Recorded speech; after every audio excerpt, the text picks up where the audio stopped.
Good morning बच्चों। आज हम लोग फिर से क्लास 8 का हिस्ट्री पढ़ेंगे, तीसरा लेसन जिसका नाम है rural life of and society, यानी ग्रामीण जीवन और समाज। ठीक है, इसके पहले वीडियो में हमने पढ़ा कि जैसे उपनिवेशिक शासन की स्थापना हुई और अंग्रेजों ने कंपनी ने शासन करना शुरू किया तो बहुत सारे बदलाव आए थे, और ख़ासकर देखा जाए तो ग्रामीण क्षेत्रों में भी बहुत ज़्यादा बदलाव आए थे। और इसके अंतर्गत जो कंपनी थी उसे ज़्यादा से ज़्यादा टैक्सेस चाहिए थे, रेवेन्यू अर्थात लगान चाहिए था, जिसकी वजह से उसने जंगलों के सफाई करवाया और कई तरीके ऐसे अपनाए जिससे उसे ज़्यादा से ज़्यादा रेवेन्यू मिल सके, अर्थात लगान मिल सके। इसी के तहत उसने परमानेंट सेटलमेंट अपनाया, अर्थात जमींदारी व्यवस्था, जिसके अंतर्गत जमींदार को लगान इकट्ठा करके देना पड़ता था। फिर रेटवारी सिस्टम लगाया, जिसके अंतर्गत किसानों को सीधे तौर पर लगान देना पड़ता था और लगान की जो कीमत थी हर 30 साल बाद बदल जाती थी। ठीक है, और उसके बाद तीसरा जो लगान का तरीका था जिसे हम लोग महलवारी सेटलमेंट कहते हैं। ठीक है, इस महलवारी सेटलमेंट के अंतर्गत किसान को अपना लगान तो देना पड़ता था। यदि कोई किसान अपना लगान देने में असक्षम होता था तो उसके लगान की कीमत पूरे गांव के लोगों को चुकानी पड़ती थी। ठीक है, और इसको हम लोग कहते हैं महलवारी सेटलमेंट।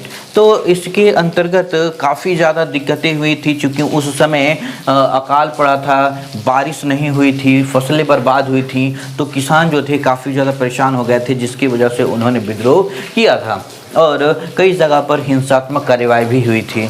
इसी के अंतर्गत जो सैंथल लोग थे, संथाल जिसे हम लोग कहते हैं, उन्होंने विद्रोह किया और उस विद्रोह को बहुत बुरी तरह से दबा दिया गया था। ठीक है, उसके बाद हम लोग जब देखते हैं कि महलवारी सेटलमेंट के अंतर्गत एक और था क्रिश्चियन मिशनरीज। इसके अंतर्गत अंग्रेज़ों ने भारतीय लोगों के धर्म को बदलना शुरू किया, जिसकी वजह से लोगों के अंदर आक्रोश उत्पन्न हुआ।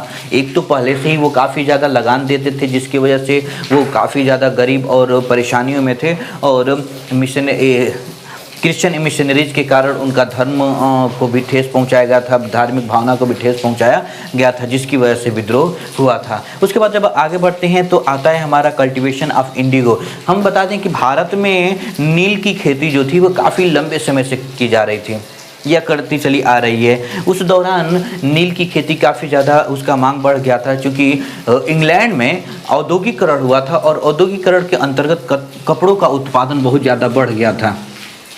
तो कपड़े के उत्पादन बढ़ जाने के कारण भारतीय नील की मांग काफ़ी ज़्यादा बढ़ गई थी और भारत से नील को भेजा जाता था इंग्लैंड में। ठीक है, तो जो कि भारत के जो नील थे उसकी मांग ब्रिटेन के बाज़ार में काफ़ी ज़्यादा बढ़ गई थी, क्योंकि इस नील का प्रयोग विभिन्न प्रकार के कपड़ों पर रंगाई करने के लिए की जाती थी, जिससे कपड़े की कीमत और भी ज़्यादा बढ़ जाती थी। तो जो ब्रिटेन के बहुत ज़्यादा व्यापारी थे उन्होंने अपने धन का इन्वेस्ट किया था भारत में। वो ज़्यादा से ज़्यादा नील की खेती करवाना चाहते थे, लेकिन नील की खेती करवाने के लिए जो किसान थे उनको बहुत कम कीमत मिलती थी।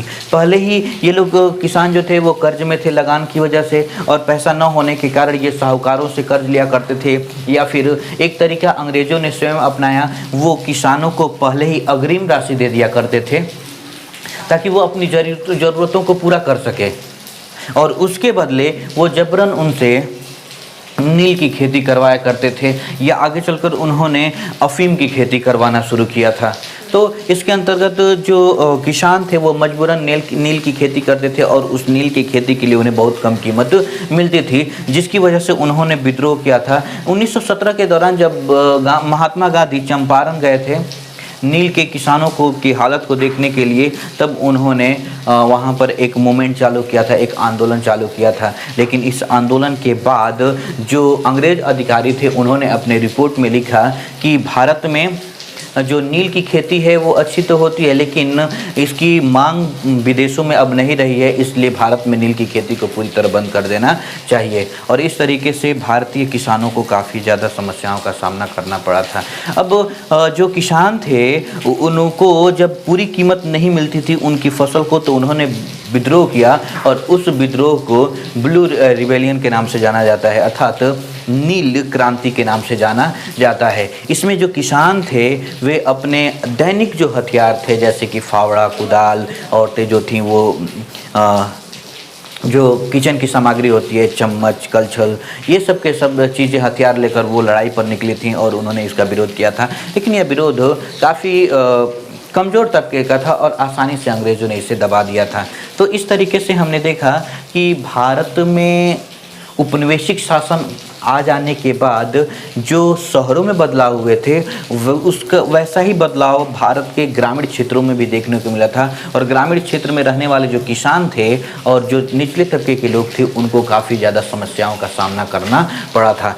स्थिति ऐसी आ गई थी कि हर किसान कर्जदार हो गया था, उसके कर्ज बढ़ते चले जा रहे थे और इसी कर्ज के बढ़ने के कारण किसानों ने अपनी किसानी छोड़ दी। वो जंगलों में जाकर बस गए, पहाड़ी क्षेत्रों में जाकर बस गए, या उन्होंने गिरमिटिया मजदूर बनकर अर्थात दूसरे देशों में जाकर काम करना शुरू किया था। ठीक है, इस तरीके से ये हमारा लेसन खत्म होता है। इसमें जो भी आपको समझ में नहीं आया आप हमसे पूछ सकते हैं।